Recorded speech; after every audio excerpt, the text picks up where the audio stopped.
anaknya Prabu Siliwangi dari Subang Larang, perempuan namanya Rara Santang atau Syarifah Mudaim. Dinikah oleh Habib dari India, namanya Sayyid Abdullah Azmat Khan. Punya anak Syekh Syarif Hidayatullah atau Sunan Gunung Jati. Jadi Sunan Gunung Jati itu dari ibu cucu Prabu Siliwangi, dari ayah Habib Sayyid Azmat Khan. Walaupun akhir-akhir ini ada menggugat Azmat Khan bukan Habib. Apa itu namanya, Ustaz Imajuddin apa siapalah. Itu nggak penting, nggak penting. Yang penting yang jelas Sunan Gunung Jati, bapaknya dari India, Abdullah Azmat Khan. Dan Sunan Gunung Jati termasuk salah satu wali Songo, wali 9 yang meneruskan perjuangan agama Islam. Apa itu namanya, Ustaz Imajuddin apa siapalah. Itu nggak penting, nggak penting. Itu nggak penting, nggak penting. Ustaz Imajuddin apa siapalah, nggak penting, nggak penting. Itu yang Islam kan namanya Syekh Rahmatullah Prabu Kian Santang. Hanya satu tidak mau masuk Islam, pembesar negaranya, namanya Patih Pucukumun. Agamanya tetap Sunda Wiwitan Karuhunan. Sampai sekarang ada di mana? Ayo, di mana? Suku Baduy di Malimping, Lebak. Itu masih agamanya Sunda Wiwitan Karuhunan. Mengikuti siapa namanya? Patih Pucukumun. Nah, yang kedua, anaknya Prabu Siliwangi kedua, namanya Walang Sungsang atau Syekh Somadullah, menjadi Bupati Cirebon. Namanya Ki Kuwu Cirebon. Kuwu bupati lah, kuwu kepala daerah Kuwu masih sekarang Cirebon. Ki Kuwu Cirebon yang menyebarkan Islam di daerah Cirebon. Itu orangnya sakti. Satu, punya ilmu ajidipa, bisa memahami bahasanya binatang. Kalau semut lagi ngobrol, lagi bicara, ngerti dia. Yang kedua, punya ilmu titi murti. Kalau musuh akan macam-macam, dia kelihatan besar, raksasa. Yang ketiga, halimun, bisa ngilang, bisa nggak kelihatan. Kalau sampai punya halimun, Alfamart habis semua saya kira. Itu terkenal dengan Ki Kuwu Cirebon. Sakti orangnya. Yang ketiga, anaknya Prabu Siliwangi dari Subang Larang, perempuan namanya Rara Santang atau Syarifah Mudaim. Dinikah oleh Habib dari India, namanya Sayyid Abdullah Azmat Khan. Punya anak Syekh Syarif Hidayatullah atau Sunan Gunung Jati.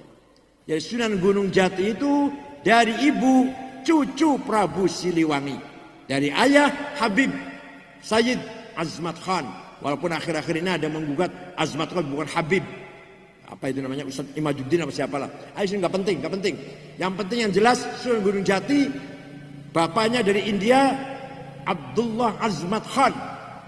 Dan Sunan Gunung Jati termasuk salah satu wali Songo, wali 9 yang meneruskan perjuangan agama Islam. Itu sebab mendengarkan Al-Quran. Dan yang baca cantik. Cuma kalau nggak cantik, saya kira Prabu Siliwangi nggak masuk Islam itu. Kalau nggak yang baca nggak cantik. Ada orang baca Quran, lihat kok orangnya pendek, hitam, gembrot, petekel, nggak jadi.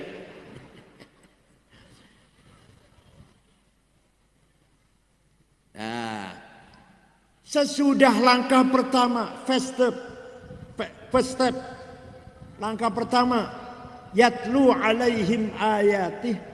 Yang kedua, langkah kedua, Nabi Muhammad membangun akhlak moralnya orang Arab yang jahiliyah.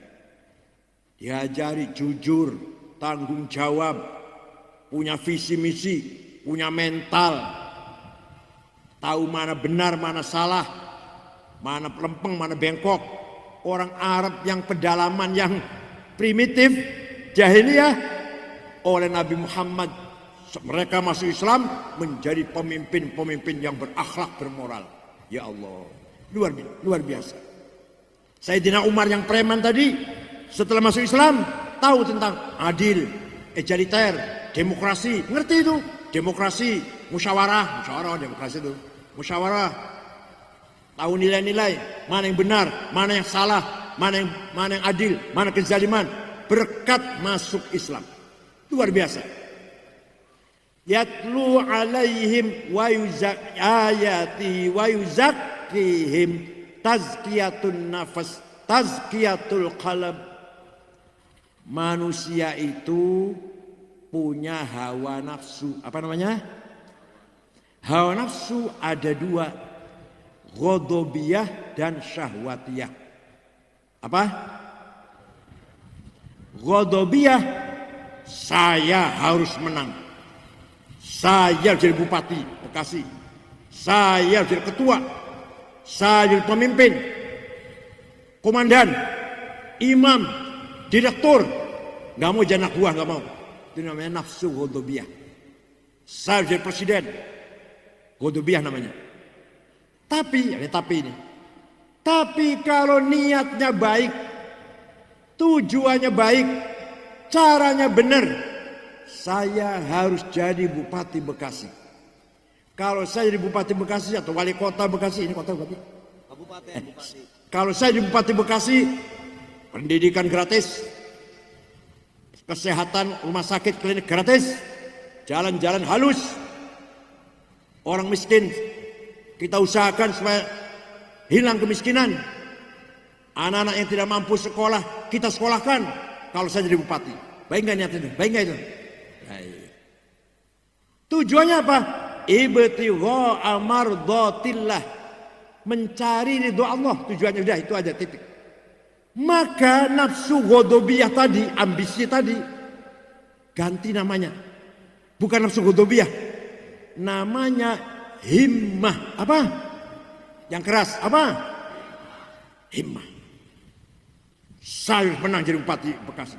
Saya punya konsep begini. Tujuan saya lillahi ta'ala. Harus begitu orang Islam. Nabi Muhammad orang yang mentalnya besar. Mohon maaf kalau para penceramah, saya Jamroni, kalau menceritakan Nabi Muhammad jangan hanya cerita sholat tahajud, kakinya sampai melepuh, itu benar. Tapi teruskan, jangan hanya itu. Jangan hanya cerita Nabi Muhammad pernah tidak menemukan makanan sampai kelaparan diganjel batu. Benar. Terjadi begitu, benar. Tapi jangan itu. Ceritakan juga Nabi Muhammad orang yang bermental besar. Suatu ketika dinasehati oleh pamannya Abu Talib, Muhammad, berhenti dulu dakwahnya Muhammad. Kamu itu akan dibunuh oleh Abu Jahal dan teman-temannya. Terancam. Berhenti dulu deh, nanti kalau aman boleh dakwah lagi. Kira-kira kalau bapak gimana? Gitu-gituan. Berhenti dulu, aktif di pengajian masjid, akan dibunuh ente ini. Kira-kira gimana kira-kira? Langsung berhenti ya? Nabi Muhammad jawabnya, wallahi law wada'u syamsa fi yamini wal qamara fi yasari ala an atruka hadzal amr ma taraktu hatta ahlika dunah. Demi Allah paman, seandainya Abu Jahal dan teman-temannya itu meletakkan matahari tangan kananku, bulan di tangan kiriku, agar aku berhenti dakwah, saya tidak akan berhenti sampai Islam menang. Gitu. Kalian gitu enggak?